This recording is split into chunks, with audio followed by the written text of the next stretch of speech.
derroche de sangre derramada por los españoles, pero nunca se menciona cuánta fue la de los mexicanos. Aquí, en la primera batalla en pro de la independencia para darnos libertad, perdieron la vida entre 2.800 o hasta 3.000 insurgentes, 3.000 mexicanos. Por ello, bienvenidos y ojalá que escuchen la plática. Siempre la gente de Jalisco le estaba diciendo a los maestros, y yo tengo 28 años de guía. En los 28 años tengo la experiencia de que la gente de Jalisco es tanto la más respetuosa como la que más le gusta la cultura en todo el país. Por eso, enhorabuena por estar aquí. Voy a comenzar. Cuando venían acercándose al edificio vieron que por fuera la Alhóndiga es un fuerte, ¿o no es así? Por dentro, sin embargo, es un palacio, es un edificio que fue creado en la época en que Guanajuato era la ciudad más rica de América. En las minas abundaban metales argentíferos y auríferos, plata y oro. Perdón, como tengo que elevar la voz, ahora voy a empezar con el atoso. Bien, pues el edificio fue creado en la época en que, les digo, Guanajuato abundaba oro y plata, y los españoles eligieron un terreno que había estado ocupado por pequeñas casas que tenían patios o huertos con árboles de granadas, y en la ciudad se le conocía como el barrio de Granaditas. ¿Todos me oyen? El barrio de Granaditas es el que da el término a la palabra alhóndiga. ¿Ya vieron? Y ahí viene el término. En cuanto a las alhóndigas se originaron en la Edad Media en Europa. En las orillas del mar Mediterráneo, los catalanes ubicaban en pequeños almacenes a los que denominaban alfondies su mercancía, pero también los hospedaban. Pronto se hacen populares y así, la primera alhóndiga que se construyó en la Nueva España fue cuando gobernaba el virrey Martín Enríquez de Almanza. Era el cuarto en el país y fue después el primero en Perú. Ese virrey en la Ciudad de México mandó a hacer la primera alhóndiga por los años de 1573-1575. Esta de Guanajuato la fabrican entre 1797 y 1809, fines del siglo XVIII y comienzos del XIX. 12 años duraron haciendo. Palabras como ojalá, Alá, Alá quiera, Dios quiera en árabe, Guadalupe, que significa río de amor, Guadalajara, río que corre entre jaras o piedras, otras más como alhaja, alfeñique, almohada, aljibe, álgebra, alfombra, leguía, azar, alcohol, alfiler, alférez, aldaba, alfajor, etc. Son de procedencia árabe. ¿Sí saben por qué? Porque los árabes, recuerden, habían invadido España antes de que vinieran los españoles a conquistar acá. Nos invadieron durante casi 8 siglos. Y cuando vinieron y nos conquistaron, dejaron esa forma de hablar. Por eso alhóndiga no es la excepción, también es de origen árabe y significa hostería o almacén de granos, casa pública de granos. Este lugar solamente se utilizó 10 meses como granero, de noviembre de 1809 a septiembre de 1810. Cuando Hidalgo derrotó a los españoles, la convirtió en cuartel. Octubre y noviembre de 1810 fue cuartel insurgente, pero luego llegaron 2 ejércitos españoles, uno procedente de San Luis Potosí y otro de Querétaro. El de San Luis con Félix María Calleja del Rey, el de Querétaro con Manuel de Flon, el conde de la Cadena, quien traía militares de Puebla y de Querétaro. Retomaron la ciudad, retomaron la alhóndiga y ahora fue cuartel realista, cuartel español, desde el 25 de noviembre de 1810 hasta marzo de 1821. Casi 11 años fue cuartel de españoles. Cuando se consumó la independencia, el edificio fue usado como vecindad, así que imaginen qué vecindad tan elegante. La usaron como oficinas de diferente tipo, algún tiempo sitio fue usada como cuartel, y durante casi 85 años este lugar fue presidio, fue cárcel. Quien la convirtió en cárcel fue Maximiliano de Habsburgo en 1864. El que la recuperó en 1949 fue don Miguel Alemán, que era el presidente de la República, y al que presionaron los maestros a nivel nacional.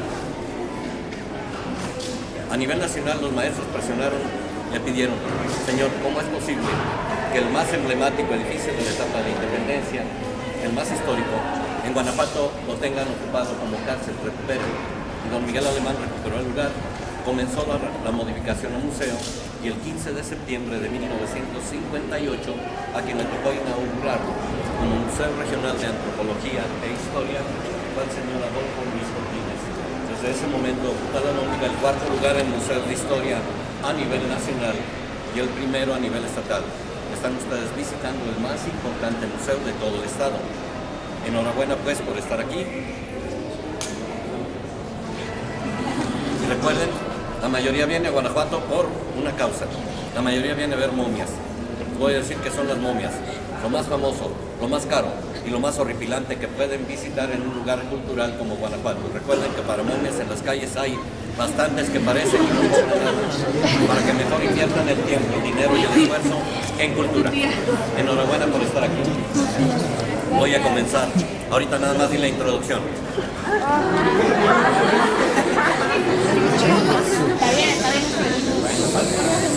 Ahí les voy a pedir a algunos compañeros que platican muy cerca de aquí, que los que no les interese la plática, dejen a los que sí les interese.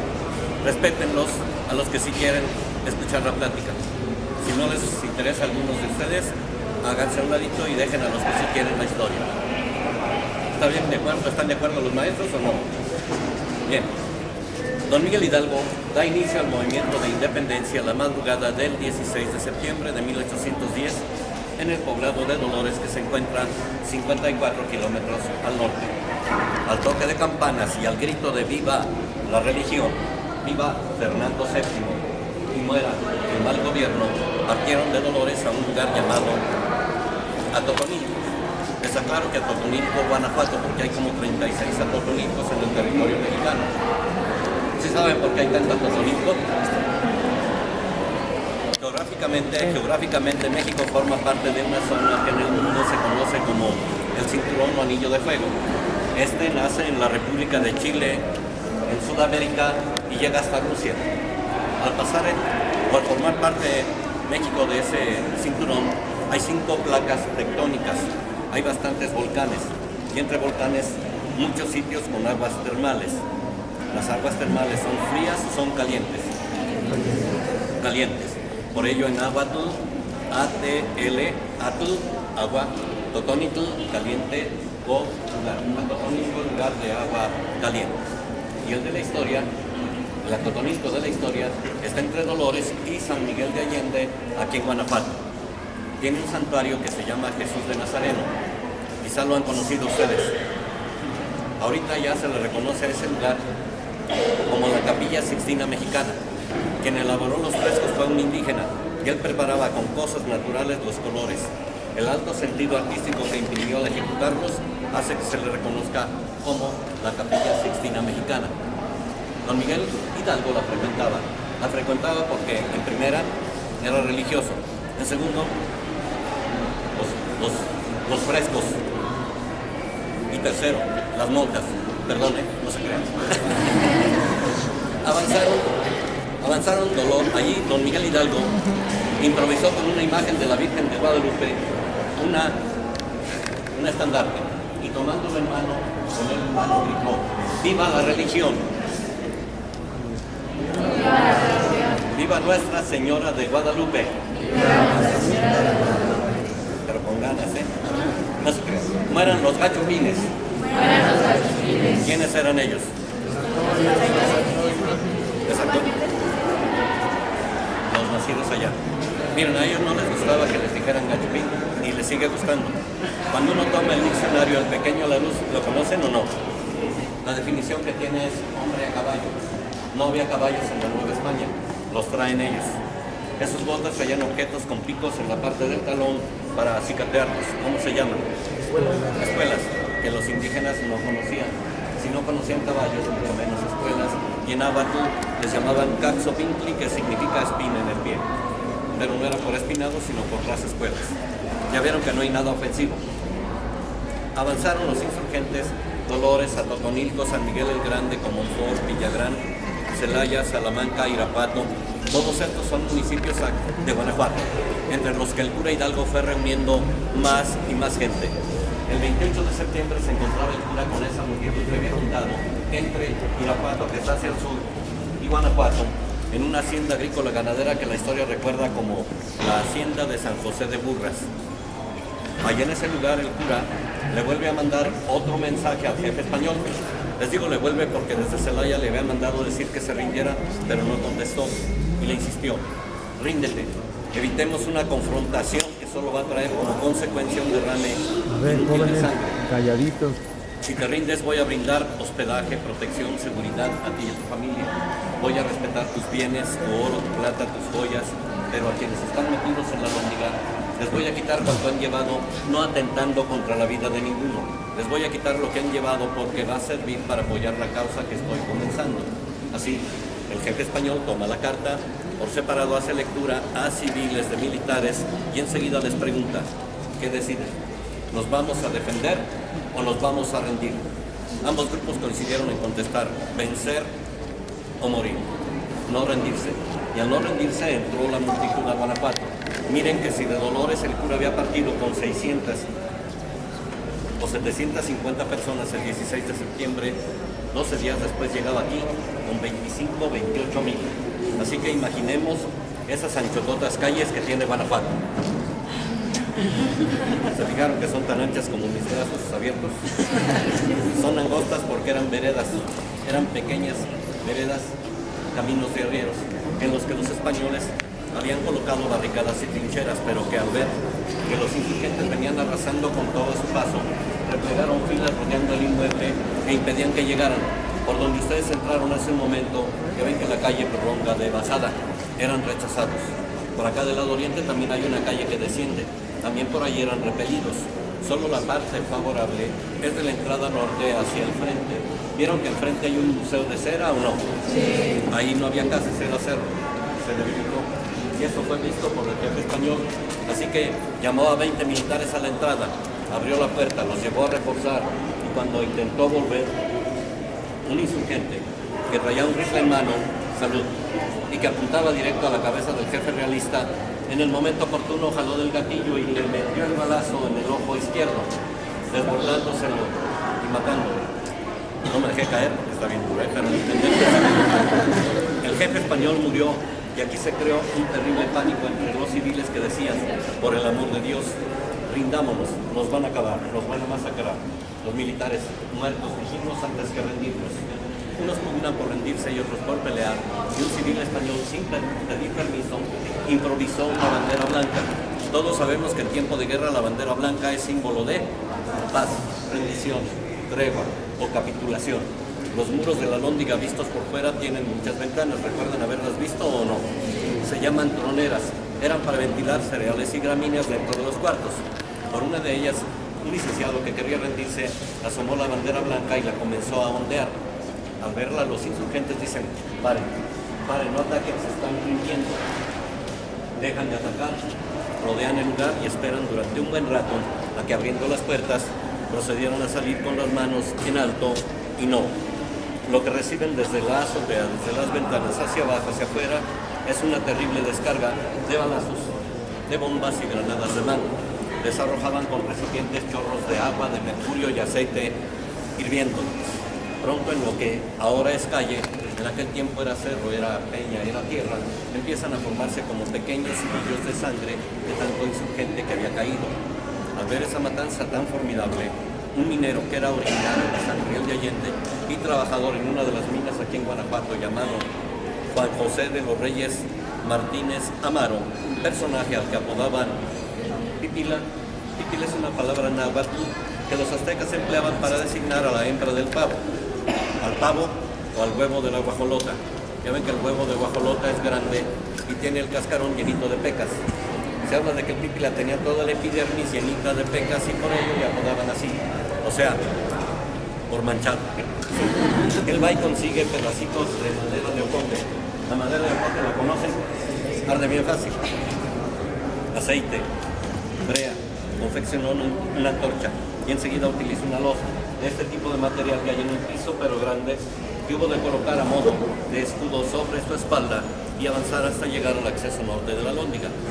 Llegado bajo la puerta que aún estaba, colocó los pedacillos de madera de ocote bajo la puerta, untó de aceite y brea la antorcha y con ella la puerta, y enseguida procedió a prenderle fuego. Buen rato tuvieron que aguardar los insurgentes a que la puerta se quemara. Pero díganme, ¿están aburriendo? Para cortarle. Seguimos como la llevo. Seguimos. Está dando chance que se quemara un poco la puerta, ¿eh? Después de buen rato que el Pípila prendiera fuego a la puerta, esta logró ceder, y al ceder entran los primeros insurgentes, no sin recibir de españoles que aquí en el patio guardaban todavía una última descarga de balazos. Nada más que en aquel tiempo no había rifles de repetición, eran escopetas o rifles de un solo disparo, de un solo tiro. Les llamaban de chispa y duraban entre 30 a 60 segundos en volverlos a cargar. Y en lo que cargaban, se los cargó. Y arremetió sobre ellos, sobre los españoles, arremetió la multitud y ahora muchos caían aquí en el patio, atravesados por lanzas. Decapitados con machetes, acuchillados, agarrados a palos, apedreados, atravesados por flechas.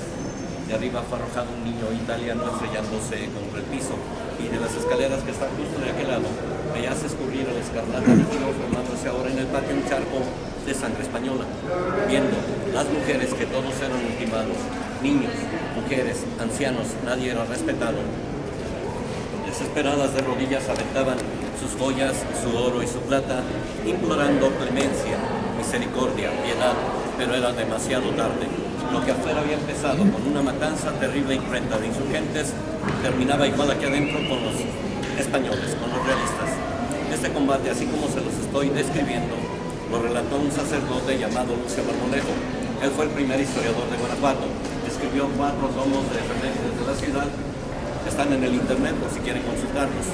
Ahí en Google ponen ustedes efemérides guanajuatenses, Lucio Marmolejo, y aparece la historia. En uno de los libros dice: el combate en el edificio tuvo su comienzo a esto de las 11:30 de la mañana, aunque en las calles como a las 9, y finalizó como a las 5:30 de la tarde. Fueron 5 o 6 horas de lucha, 5 o 6 horas de combate, y se le da mucho mérito al Pípila por haber incendiado la puerta que estuvo en aquella entrada. Les digo la que estuvo en aquella entrada porque hay personas que preguntan que dónde está la puerta que quemó el Pípila y dónde va a estar si la quemó. No existe. Él tenía 28 años cuando quemó la puerta y no murió en la batalla. Murió hasta los 81 de muerte natural en San Miguel de Allende, y fue un hombre inteligente, no se quedó en Guanajuato. Él sabía que iban a llegar refuerzos españoles de San Luis y de Querétaro, y dice: me quedo en Guanajuato, me van a matar, y se cambia para otro lugar de minas en el sur del territorio que se llama allá en Guerrero, y allá se hizo llamar Mariano Bernal de Tasco. Hay personas que han venido de Tasco a escuchar la plática aquí conmigo y me dicen: oiga, allá tenemos 2 escuelas primarias con ese nombre, mas no sabíamos que era él. Ese dato del cambio de ciudad y el cambio de nombre del Pípila lo tomé de la historia de San Miguel el Grande, escrita por un arquitecto muy afamado llamado Francisco de la Maza. Ese señor nació en San Luis Potosí, le tocó escribir la historia de San Miguel. El nombre de él actualmente es un premio nacional aquí en México, Francisco de la Maza, si lo investigan. Él dice que el Pípila cambia de ciudad y cambia de nombre para que no lo encuentren los españoles. De Juan José a Mariano Bernal en Tasco. Me falta decirles lo de las cabezas, pero quiero preguntarle a los maestros: ¿sigo a como voy o quieren que le corte? Sí, no. Bien, muy bien. Seguimos. Miren, después de tomada el edificio de la Alhóndiga, el cura permaneció unos días aquí en Guanajuato. Bueno, miren, si quieren sentarse los que están de pie, háganlo, o si no, los que están sentados, si quieren pararse, también pueden hacerlo, porque no se cansan de estar sentados también. Después de haber tomado la Alhóndiga, Hidalgo ha permanecido en Guanajuato unos días y avanza de aquí a Valladolid. Recuerden que hoy Valladolid se llama Morelia. En ese lugar Hidalgo decretó por vez primera la abolición de la esclavitud. No lo hizo oficialmente lo hizo en Guadalajara después. Tomó Valladolid, tomó Zitácuaro enseguida y luego Toluca, sin pelear. Y enfrentó un segundo combate, pero ahora el lugar es el Monte de las Cruces. Recordarán en qué estado de nuestra nación se encuentra el Monte de las Cruces. No es examen, no es examen. Es el Estado de México. Entre Toluca y la Ciudad de México hay una sierra que se llama La Marquesa. A 32 kilómetros de Toluca está en Huixquilucan, Yocoyoacán.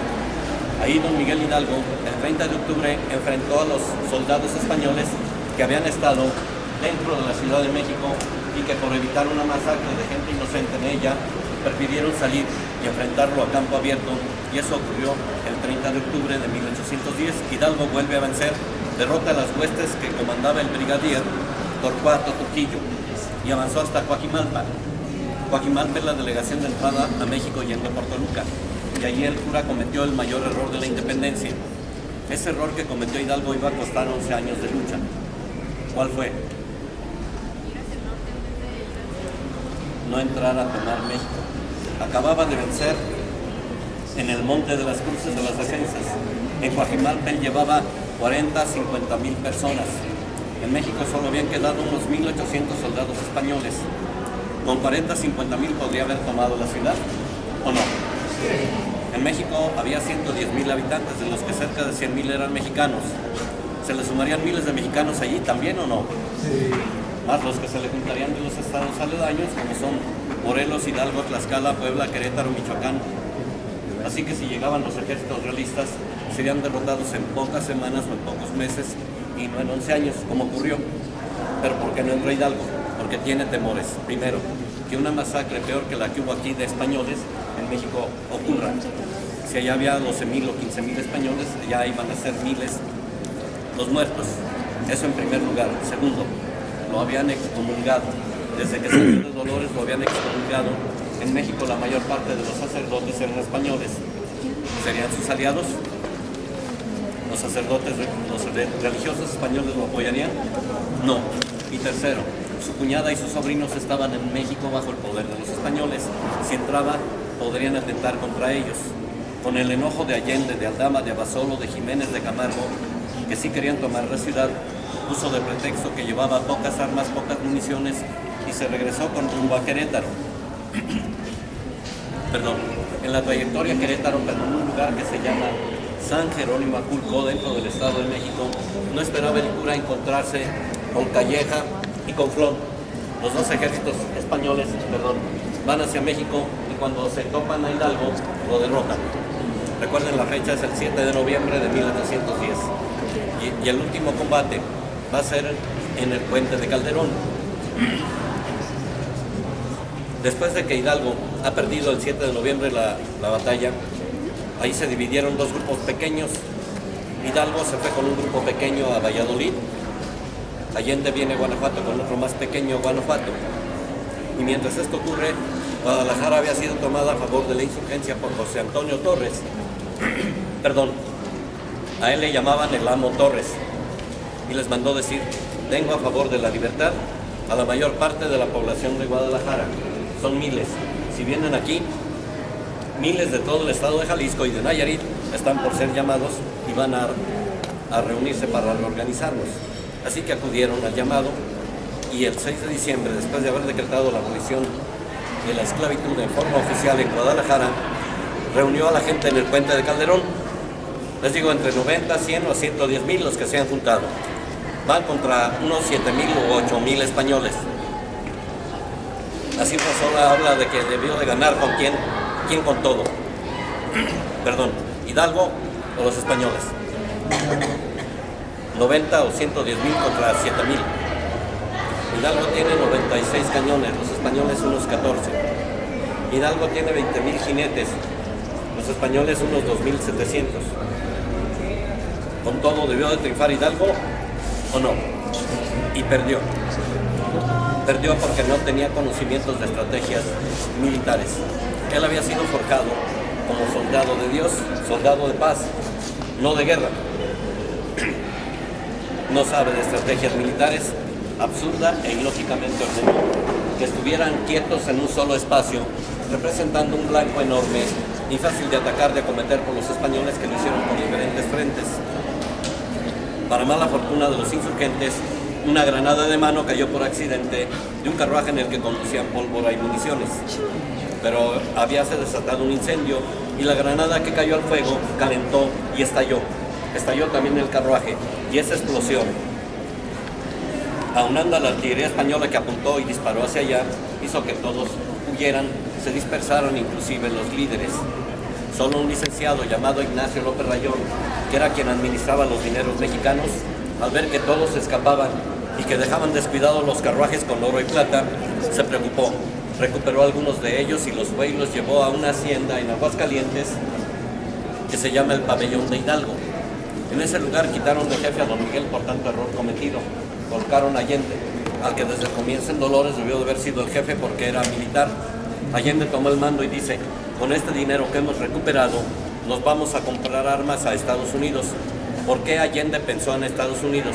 Porque en ese momento los Estados Unidos apoyaban con todo a los insurgentes, ya que querían quitar de en medio a los españoles y hacerse del territorio norte. Ya ven que se quedaron con más de la mitad. Así que comenzaron una trayectoria pequeña, avanzando a Aguascalientes, San Luis Potosí, Zacatecas, Saltillo. Entre estos lugares otra vez se le suman más de 4,000 personas, pero ahora al frente está el desierto de Coahuila. Yo les pregunto a ustedes, ¿meter a 4,000 al desierto sería sensato? Meterlos era bien fácil, pero atravesar el desierto no. Dejan a la mayoría bajo el mando de López Rayón en Saltillo y solo unos 600 o 700 fueron distribuidos en carruajes y en caravana comenzaron el avance. A medida que avanzaban, desde Acatita de Baján en Coahuila, reciben un mensaje de un teniente coronel llamado Ignacio Elizondo. Este señor Elizondo le dice a Ignacio Allende: si atravesando el desierto llegan a Acatita de Baján, aquí en las Norias voy a proveerles de agua. ¿Tenían sed o no? De víveres, les voy a acompañar a conseguir armas, regresaremos juntos a luchar por la libertad. No era cierto, era una vil patraña, una traición, una emboscada. Cuando llegaban los insurrectos al sitio referido, parecía que aquel señor amablemente les abría la puerta del carruaje, les invitaba a descender, pero ya estando abajo, con pistola en mano los iba entregando a españoles que estaban ocultos, y así fueron cayendo uno a uno. Cuando llegó el carruaje en que viajaba Ignacio Allende, este se sorprendió cuando vio que era una trampa. Al bajar, intentó reaccionar y sacó su pistola, lanzó un fogonazo, y el balazo no pegó en quien él pretendía. En cambio, el que respondió acertó en el cuerpo de un muchacho de 17 años llamado Indalecio. El jovencito cayó herido de muerte a los pies de Ignacio Allende, y viéndolo Allende que estaba agonizando, de inmediato lo tuvo que atender porque el que perdía la vida en el suelo era su hijo.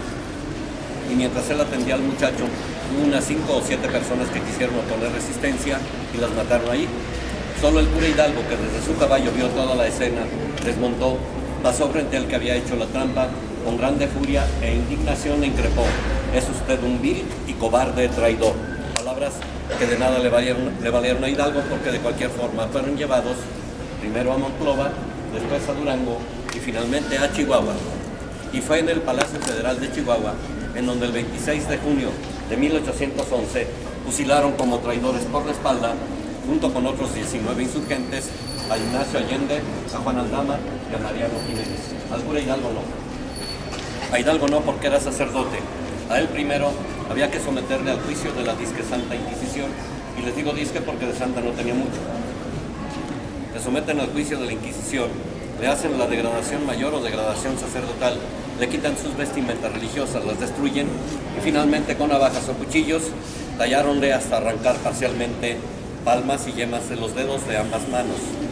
Le escarparon también la parte superior de la cabeza y enseguida la frente para de esa forma restarle la consagración que había recibido cuando le ordenaron sacerdote. Antes de hacerle eso, le untaron ácido a cada uno de los puntos. Y es un procedimiento que aplicaron más tarde tanto a Mariano Matamoros como a José María Morelos y Pavón, porque también eran curas. En terminología religiosa se llama execración sacerdotal a ese proceso. A Hidalgo lo fusilaron a las 7 de la mañana del 30 de julio de 1811. Los que le disparaban no le tiraban a darle la cintura a la cabeza. Ninguno quería cargar en la conciencia con matar a un religioso. Aunque sentadito en una silla, disparábanle, pero a las piernas, a los brazos. Un impacto le quebró el brazo izquierdo y cayó al piso. Se revolvía sufriendo bastante en el suelo hasta que 2 soldados recibieron la orden de que le apuntaran al corazón, porque el cura mismo les decía que le apuntaran ahí para terminar con su sufrir, y a la cabeza. Y de esa forma terminaron con la vida de Hidalgo. Al morir, cortaron su cabeza, como lo habían hecho ya con Allende, con Aldama y Jiménez. Las cabezas de los 4 fueron metidas en costales con sal. Ya ven que la sal preserva. Las enviaron a Zacatecas, y en Zacatecas la orden de Félix María Calleja es que vinieran siendo exhibidas como escarmiento para todo el pueblo insurgente, y las cambiaron a recipientes de cristal con vinagre, y por todo el camino vinieron mostrándolas hasta llegar aquí a la ciudad. Al llegar aquí a Guanajuato, no las colocan en la alhóndiga inmediatamente. Ahora, para castigo de la población, en donde habían sufrido su primer revés los españoles, mandaron que frente a la basílica en la Plaza Mayor fueran clavadas 4 estacas. Llevaron las cabezas, las incrustaron en ellas y permanecieron exhibidas durante algunos días, mientras un herrero llamado Modesto Pérez elaboró las 4 jaulas que iban a contenerlas. Hechas las jaulas, metieron las cabezas en ellas y las trajeron para ser colgadas y exhibidas a cada una de las esquinas exteriores de esta alhóndiga. Así, la esquina oriente-norte exhibió la cabeza de Hidalgo, la oriente-sur la cabeza de Ignacio Allende, oriente-norte Mariano Jiménez y sur-poniente Juan Aldama. Expuestas al aire, al sol, a la lluvia, a los insectos y a las aves desde el mes de octubre de 1811 hasta marzo de 1821. Casi 10 años estuvieron colgadas allá afuera. Cuando se consumó la independencia haciendo calaveras, las mandó descolgar el general Anastasio Bustamante. Se les llevó aquí mismo a un templo que se llama San Sebastián, sitio en el que recibieron homenaje y permanecieron 2 años, para luego ser llevadas a México, al altar de los Reyes, a la Catedral Antigua, a la Catedral Metropolitana, 72 años. Actualmente están en la columna de la Independencia, en el Paseo de la Reforma de la Ciudad de México, en el Monumento a la Victoria Alada, que todos conocemos comúnmente como el Ángel de la Independencia. Esto es lo que involucra a la alhóndiga con la historia de la Independencia. Me falta darles el pilón. ¿Lo aguantan? ¿Lo aguantan el pilón? Es algo que todo mexicano debe de saber, desde el más chiquito hasta el mayor, y que pocos saben. Miren, hace 3 años tenía 60 personas conmigo, 59 eran mexicanos, y el que contestó la pregunta que era para mexicanos era de Guatemala. Por eso dije, de hoy en adelante, quienes tomen la plática deben de llevársela. Y ahorita se ha difundido más, y hay más gente que la sabe. Les voy a pedir que levanten su mano, pero no contesten hasta que yo les diga. No contesten hasta que yo les diga qué significa el nombre de México.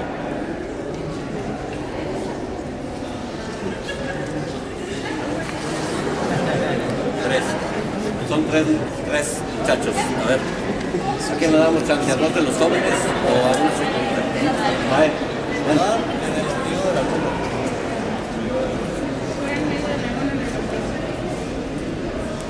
Los 3 están bien, un aplauso para sus compañeros.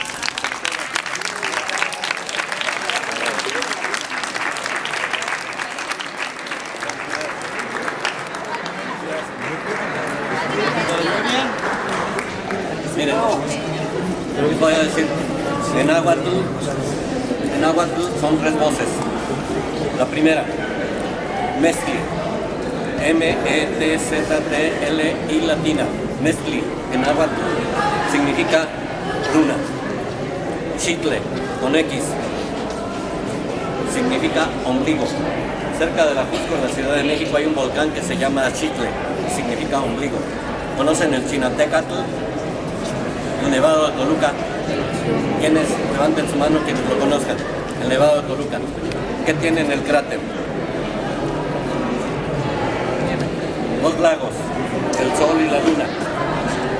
El Xitle llegó a tener un lago, y cuando los aztecas vieron reflejar por vez primera la luna llena en él, dieron con el nombre de México.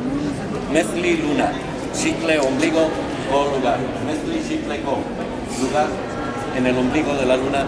Es el significado del nombre de nuestra casa. Por eso todos debemos de saberlo. Ya no se les va a olvidar. Ya no lo olviden. ¿Les ha gustado la plática? Miren, quienes tomaron la plática, que fueron la mayoría, felicidades. Muestran la educación que tienen. Quienes no, se lo pierden. Miren, la plática se la ha llevado el canal católico, que estuvo primero en Toluca como María Visión, hoy en Guadalajara, perdón, como Claravisión, y hoy en Guadalajara como María Visión. Hace como 22 años lo tomó ese canal conmigo.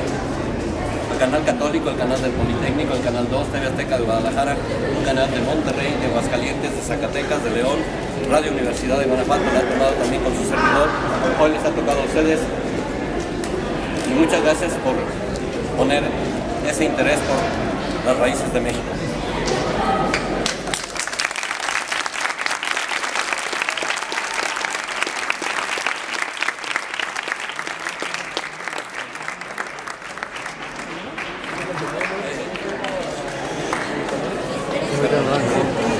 Aquí tiene su cámara. ¿La cooperación la van a dar los muchachos o...?